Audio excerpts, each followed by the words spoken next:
नीले आसमान के नीचे एक जादुई घाटी थी, एथरियल वैली, जहां रंग बिरंगे ड्रैगन रहते थे। हर ड्रैगन अपने कबीले के साथ रहता था और अलग अलग कबीले एक दूसरे से दोस्ती नहीं करते थे।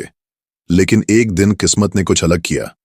टेरॉन एक ताकतवर लाल ड्रैगन था जिसकी आग पहाड़ों को पिघला सकती थी।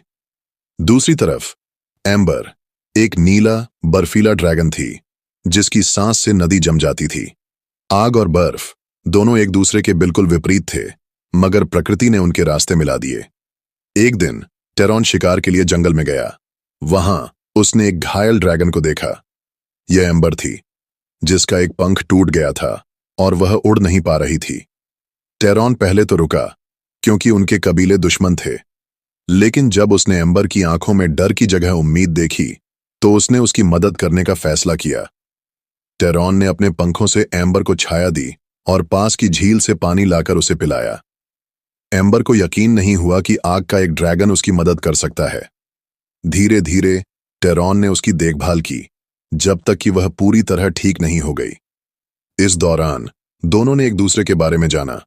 टेरॉन को बर्फ की शांति की ताकत समझ में आई और एम्बर ने आग की गर्माहट को महसूस किया। जब वे अपने अपने कबीले वापस लौटे तो सभी चौंक गए। उनकी दोस्ती को खतरा समझा गया और उन्हें अलग रहने का आदेश मिला। लेकिन टेरॉन और एम्बर जानते थे कि सच्ची दोस्ती किसी सीमा में नहीं बनती।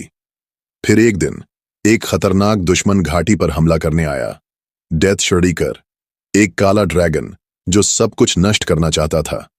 दोनों कबीले उसे रोकने में असफल हो रहे थे। तभी टेरॉन और एम्बर ने मिलकर एक योजना बनाई। टेरॉन ने अपनी आग से डेथ शर्डीकर को नीचे गिराया और एम्बर ने उसे बर्फ में जमा दिया। उनकी एकता ने दुश्मन को हरा दिया। कबीलों ने देखा कि एकता में कितनी ताकत होती है। उन्होंने पुरानी दुश्मनी भुलाकर दोस्ती की शुरुआत की। टेरॉन और एम्बर की कहानी हमेशा याद रखी गई। एक ऐसी कहानी जिसने साबित किया कि सच्ची दोस्ती हर भेदभाव से ऊपर होती है। कभी कभी सबसे खूबसूरत रिश्ते वही होते हैं जो हमें नामुमकिन लगते हैं।